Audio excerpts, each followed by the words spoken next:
Саламатсыздарбы? Эми учурашайлык, эми сценарий ушунда жазылып калды. Концерттин ортосунда учурашып атабыз.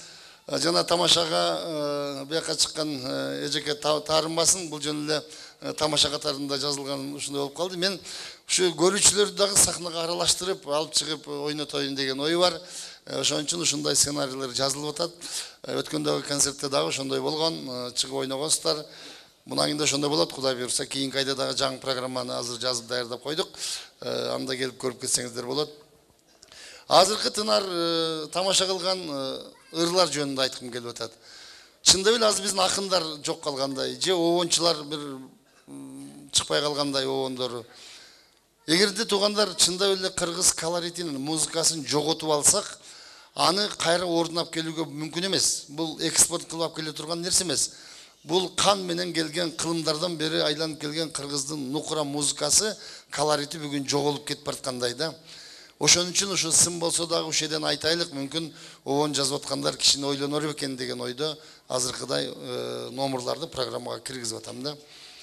Мен ушул сахнада бир убакта мен кошо ээрчи бирге жүргөн залкар кишилер, залкар обончулар, акаларыбыз, досторубуз, үкөлөрүбүз жөнүндө айткым келип атат. Бир убакта ушул сахнада мен Ырыспай Абдыкадыров менен бирге турганмын. Ушул сахнада Аксубай Атабаев менен, Жолдошбек Мамажанов, Токон Эшбаев, Асанкалы Керимбаев, Алтымыш Кадыров, Чубак Сатаев, Аппаз Жайнаков деген иним бар эле. Мына ушулардын бардыгы бир убакта ушул сахнада турган. Булар бүгүн өтүп кетсе дагы булар жазган чыгармалар элдин жүрөгүндө жашап, бүгүн дагы сиздерди кол чаптырып атат. Мен ушул залкар акындарга арнап бир куплеттен ыр жаздым эле, ошону сиздерге окуйун деп атам. Булардын ар бирине дастан жазсак аздык кылат. Эми эскерүү катарында окуп коеюн, кабыл алыңыздар. Ырыспай өткөн алыбак, кетсе да бизден арылап, чыкпайт деп сендей обончу, чын айтсам сахна таарынат, кайрылып көлгө келер деп ак куулар сени сагынат. Сахнанын күчүн кубатын, сыйкырын сезип туямын, тоолорду даңктап ырдаган, Аксубай үнүн угамын, сагарнап колдор чабылган, сен турган жерде турамын. Кыялдын черткен кылдарын, боздогон сүйүү сырларын, ак булут болуп калкыган бирок жашоонун көрбөй жыргалын, асанды жерге жашырып биз асырап калдык ырларын. Керметоо кичүү мекени, агамды эстеп кетели, ырдаган бийик нотага ыйлаган жетпей нечени, Эшбайдын уулу Токон жок, ээрчип биз жүргөн кечеги. Обону кыяк үнүндөй, ой куса кайрык үзүлбөй, сакта деп берип сүрөтүн, сахнадан кеткен билинбей, жок болуп калды Жолдошбек, соолуган алма гүлүндөй. Ырында өчпөс өмүр бар, ала тоо менен өрүк зар, жаштарды жандап тоорган, айтажал кимде өчүң бар, Аппазды калдык узатып, Алладан келген өкүм дал. Соолутуп ырдын булагын, сен эрте кеттиң чубагым, арман деп ырдап жаш чактан, же сездиңби эрте сынарың, экөөбүз жүргөн сахнада эскерип сени турамын. Жаныңдан өтсөң жылмайып, жалт карайм дечүн кылчайып, сезгенсип бир жыл ичинде 80ден ашык ыр жазып, 60 достун жар-жары азырда жүрөт ырдалып. Ырыспай, ырга тамырсың, Асандын үнү жаңырсын, 60 чубак баарыңа бейиштен орун табылсын, Аксубай, Токон, Жолдошбек, Аппазга колдор чабылсын.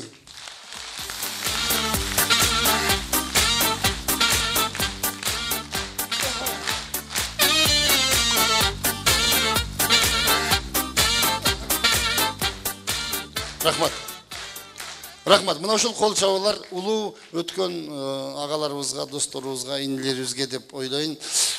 Келиңиздер, эми поэзияга кичине убакыт берейлик. Силерди мында келип чогултуп отурган бул сатира. Бүгүнкү күндүн сатирасы саясаттын күзгүсү болуп калды. Ушу жерден сиздер угайын деген, сиздер ичиңиздерди айта албай жүргөн ойлорду, мамлекеттик чоң көлдөгү саясатты biz сахнадан айтабыз. Ошон үчүн сиздер ушул жерге келип отурасыздар. Бул көчөгө чыгып митингде кыйкыргандан караганда бир 10 эсе жакшыраак нерсе. Бул маданияттуу саясатты угуу, маданияттуу сын көз менен кароо деп билебиз. Ошон үчүн силер ушул жерге ушинтип келип отурасыздар. Мен бүгүн билем, Азыр бул жер ысык жерде отурабыз. Кече мынау башка тоолуу райондордо, Лейлекте, Баткенде адам тоңуп кала турган залга ушунча эл келип отурду. Мен ошол жерде да айттым. Ушул жерге бүгүн президент келиптир десе басып келбейсиңер дедим. Бирок сатира, күлкү бүгүн ушул жерге силерди алып келип атат. Ошон үчүн сатиранын күчү бүгүнкү күндө өтө чоң. Бул бир идеологиялык чоң мамлекеттик деңгээлдеги курал болуп калды. Бирок биздин бийлик ушул куралды туура жакка багыттап пайдалана албай атат. Маселе ошондой болуп атат. Ошон үчүн бүгүнкү күндө туугандар, Кыргызстандын жападан жалгыз кудулдар театры жок. Мен 15 жыл бир мекемени ушул кудулдарга бергиле деп мамлекеттен ала албай койдум. 15 жыл кат жазбаган жерим парламент, президент, өкмөт калган жок. Кыргызстандын бардыгын сатып бүтүштү, бирок бир мекемени кудулдар театрына элдердин эң келип көрө турган жерине бергенге ыра көрбөй коюшту. Ошон үчүн бүгүн бизде кудулдар театры жок. Биз мондой жерлерге арендага келип, силер келип, ушул жерден биз концерт коюп тарап кетебиз.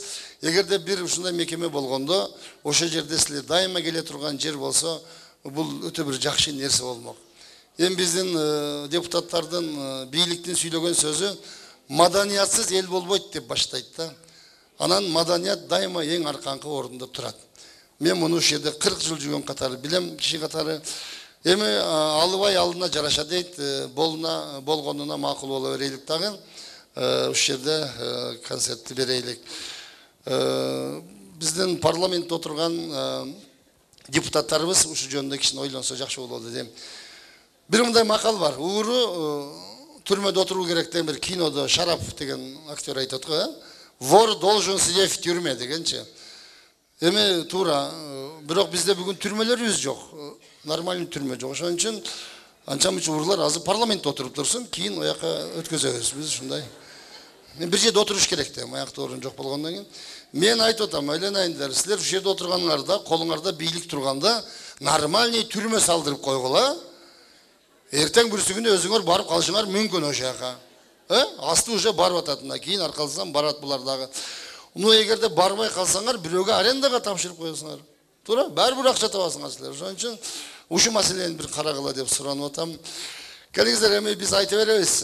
Итире өрөт, кербен жүрө өрөт деп кеше президентибиз айткандай, биз айтып коебуз, алар билгенин кыла берет. Бүгүн ушу поэзия дедим, поэзияга кичине токтолоюн.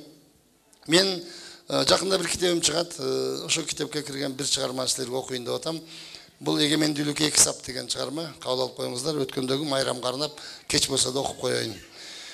Эгемендүү жолду бастык багытсыз, кайырчыдай жашай албай кайырсыз, тезектерип күн өткөзүп келебиз, кейде газ жок, кейде калып жарыксыз. Эгемендик эл тамырын балталап, ырыскыны ынтымакты талкалап, эркин элдин эшиктөрүн тебелеп, чет элдиктер басып жүрөт чалкалап. Эгемендүү өлкө болдук мен деген, улут баркын, намыс арын сезбеген, акчалууга кулдук уруп жүгүнүп, акылдууга төрдөн орун бербеген. Эгемендүү өлкө болдук тайтайган, акыл айткан кеңешчилер аргайдан, океандын ар жагынан ноктолоп, кыргыздарды кыңк эттирбей башкарган. Эгемендүү өлкө болдук суранган, айыкпаган жердешчилик ылаңдан, өйдүк сөйдүк жаш баладай тантырап, ажоо сүйлөп атпай кыргыз уялган, эгемендүү өлкөбүз биз суранган.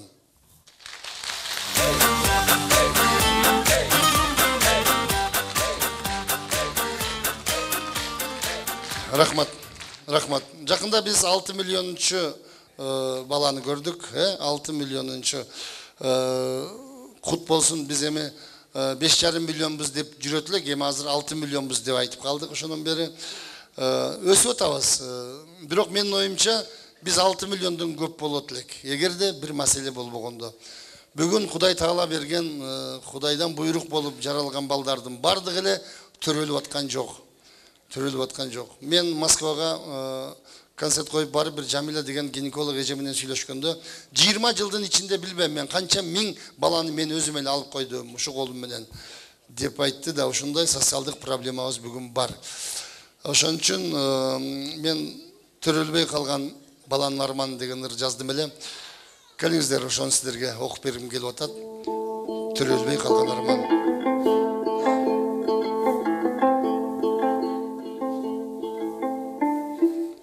Билемин Апекебай, үйдөн чыгып докторга баратасың. Эстерсиң мени бир күн агарган кезде чачың. Эркекмин, уксаң апа. Мен сага керек болом.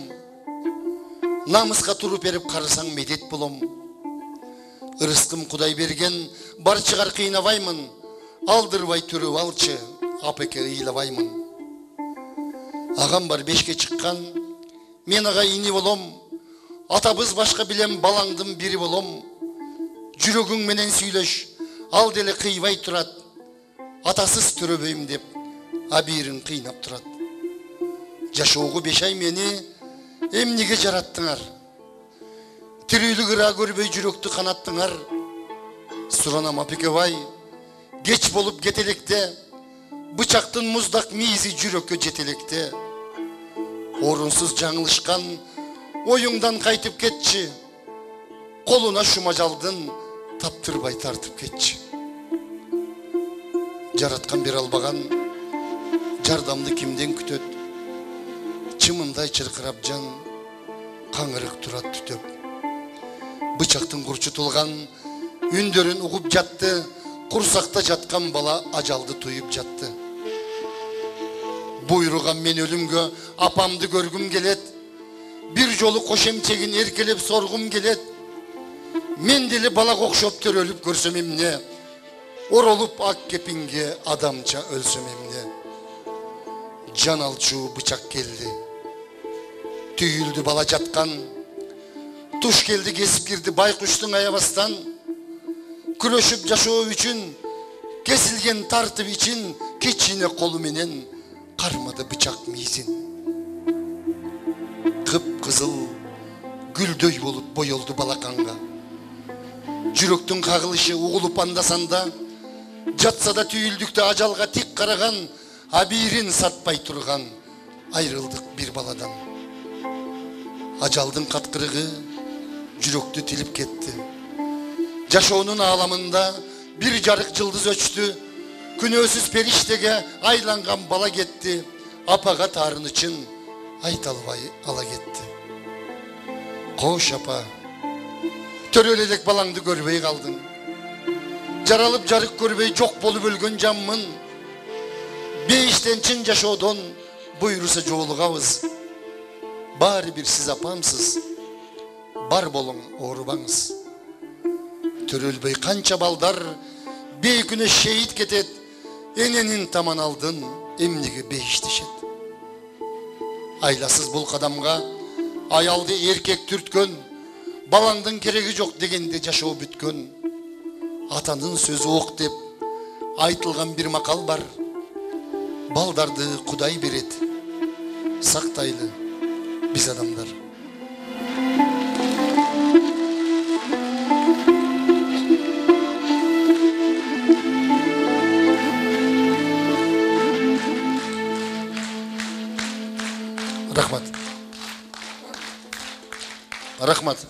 Рахмат.